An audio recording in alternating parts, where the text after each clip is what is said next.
We have a lot of legal news to cover in cases that could make Donald Trump a criminal defendant in Manhattan, Washington, D.C., and Atlanta. But tonight, let's begin with what you should not be worried about.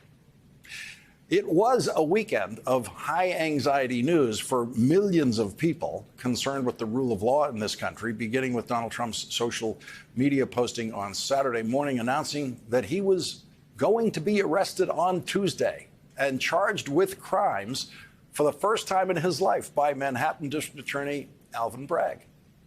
In that social media announcement, Donald Trump called for protest. Now, of course, many heard echoes of Donald Trump's call for protest on January 6th, when a Trump mob attacked the Capitol in Washington, D.C. But don't worry, do not worry about something like that happening again in Manhattan. So far, Donald Trump's call for protest has been answered only by the New York Young Republican Club, with a few of them, very few of them, gathering in Manhattan today, while they were vastly outnumbered by the reporters who were covering their very polite and almost silent protest. The New York City Police Department is the largest police department in America by a giant order of magnitude. There are almost 36,000 New York City police officers. That's not counting any of the administrative personnel working in police headquarters and elsewhere. 36,000 police officers with badges and guns. 36,000. That is 10 times more police officers than all of the police officers in Washington, D.C., including the Capitol Police. There are more police officers on duty in New York City routinely than the total number of police officers and military personnel who rushed to the Capitol on January 6th to get control of the Trump mob. The courthouse in Manhattan is actually much easier to protect than the Capitol in Washington, D.C., because its perimeter is much smaller, and the New York City police can easily close off access to the area by blocking streets. But they will probably never have to do that, because 1,000 of the most violent Trump supporters in America are already in prison or in jail awaiting trial or under arrest for their attack on the Capitol. And none of them are coming to Manhattan. None of them. Many of them, at their sentencing hearings, have told federal judges under oath that they were lied to by Donald Trump, and that's why they were going to prison. The mothers of fanatical, potentially violent Trump followers all over America tonight are telling their crazy kids that they will go to prison in the state of New York with no hope of ever being pardoned by an elected Trump if they try something crazy in Manhattan. New York City Police Department has handled the largest protests this country has ever seen.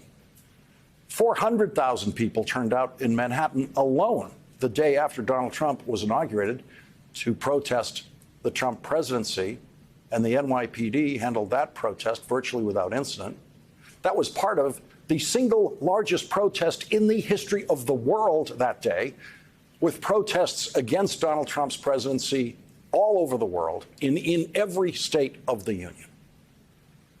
The violent right-wing lunatics who plotted to kidnap and assassinate Gretchen Whitmer, the governor of Michigan, won't be coming to Manhattan to protest for Donald Trump, because they're sleeping in prison tonight.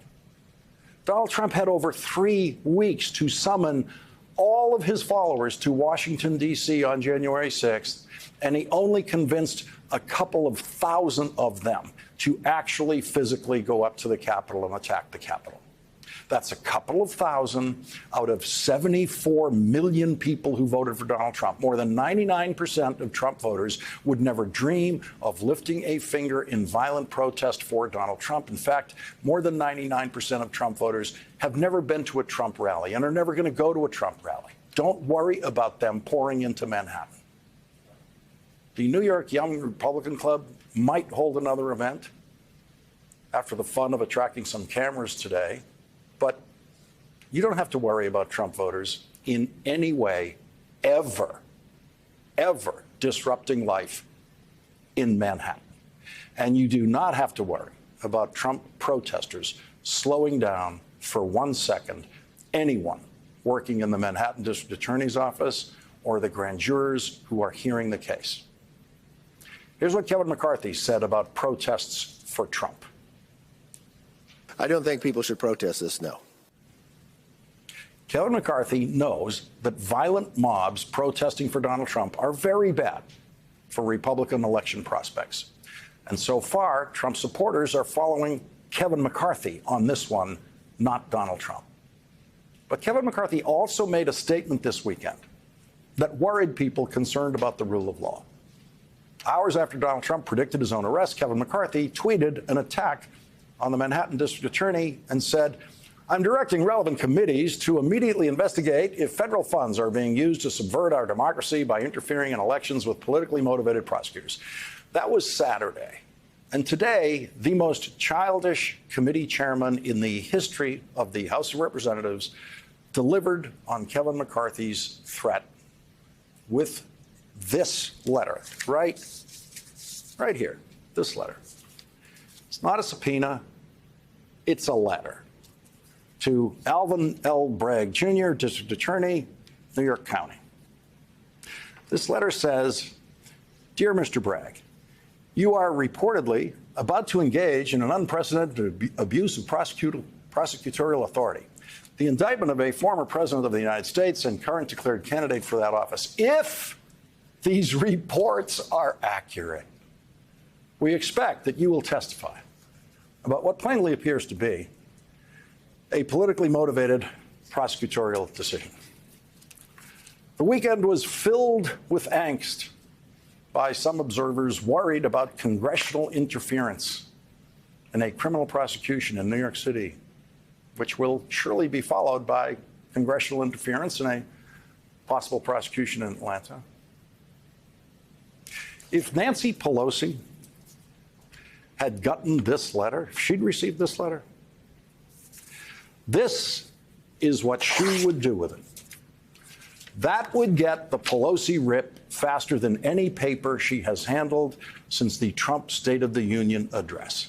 Please do not worry about a single word in this joke of a letter authored by the chief Republican buffoon on the House Judiciary Committee, Jim Jordan, and co-signed by two other equally buffoonish chairmen of other committees who will never, ever hear a word of testimony that they so timidly requested in their completely unthreatening letter today. We expect that you will testify. That's it. They send that to a lawyer. They send that to a district attorney. We expect that you will testify. That's the best that they could do for Donald Trump in the Trump-crazed House of Representatives today. There is no real threat to the rule of law in that letter. Nothing. It is just a silly stunt by people who don't know how to do their jobs. The only thing that would ever have been threatened by such a letter is the law and order image that the Republican Party used to like to claim for itself, but Donald Trump destroyed that a long time ago. So ignore everything that Republicans in the House of Representatives say about any criminal procedure in Manhattan. They have absolutely no power over anything that District Attorney Alvin Bragg does. They know that, and Alvin Bragg knows that. Because Alvin Bragg is a well-trained professional prosecutor, he will not give that letter the Nancy Pelosi treatment. He will simply file it away and never look at it again.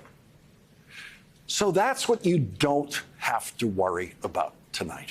There is going to be a considerable amount of news as we proceed through this year in which Donald Trump is likely to become a criminal defendant in more than one case.